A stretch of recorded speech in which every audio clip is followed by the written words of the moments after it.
میں نے رسول اللہ صلی اللہ علیہ وآلہ وسلم کے ساتھ سفر میں ایک عجیب منظر دیکھا۔ ان دونوں درختوں کے پاس جا کر کہو، رسول اللہ صلی اللہ علیہ وآلہ وسلم تمہیں حکم دیتے ہیں، اب جا کر درختوں سے کہو کہ اپنی اپنی جگہ پر واپس چلے جاؤ۔ بسم اللہ الرحمن الرحیم۔ آج کی حدیث مبارک، درخت بھی سید عالم صلی اللہ علیہ وآلہ وسلم کی اطاعت کرتے۔ المستدرک علی الصحیحین، حدیث نمبر 4232۔ حضرت مرہ رضی اللہ تعالیٰ عنہ نے بیان کیا، میں نے رسول اللہ صلی اللہ علیہ وآلہ وسلم کے ساتھ سفر میں ایک عجیب منظر دیکھا۔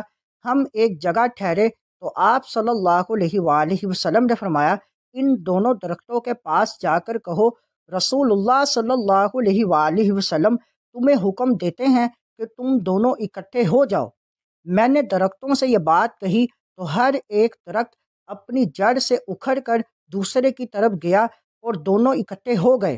رسول اللہ صلی اللہ علیہ وآلہ وسلم نے ان کے پیچھے قضائے حاجت فرمائی۔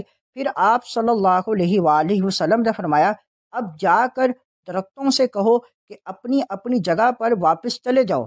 میں نے درختوں کو یہ پیغام دیا تو وہ دونوں اپنی اپنی جگہ پر واپس چلے گئے۔ اس حدیث مبارک سے معلوم ہوا کہ ہمارے آقا صلی اللہ علیہ وآلہ وسلم سلطان دو جہاں ہیں۔ شجر اور حجر بلکہ کائنات کی ہر چیز آپ صلی اللہ علیہ وآلہ وسلم کے زیر فرما ہیں۔ مسند احمد، حدیث نمبر 14333۔